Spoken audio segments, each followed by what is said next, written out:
All right, so the last video I wanted to make is to talk a little bit how we go from coordinate rules to transformations, particularly when we've got kind of weird coordinate rules or combinations. So let's talk through what we might do in scenarios like this. So this says fill in the blanks in the table below. Feel free to use the blank grids below to help you figure these out. And this is really crucial here, right?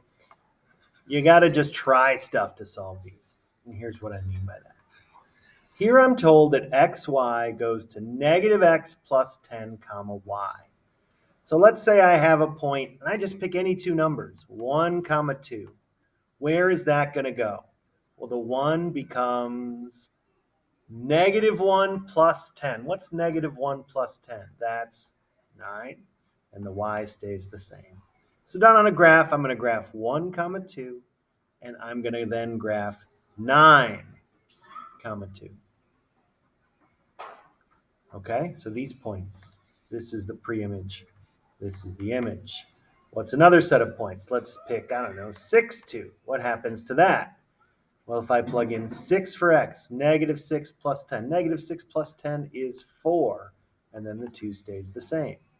So 6, 2 ends up going back this way.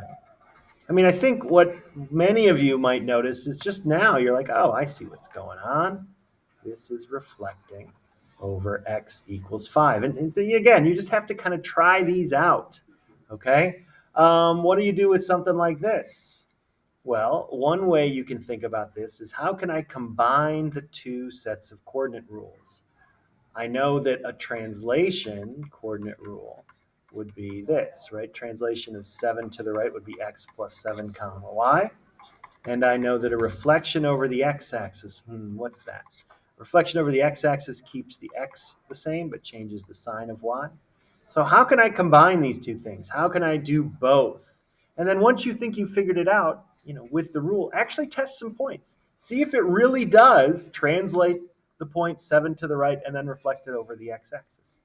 Hopefully that helps. Good luck.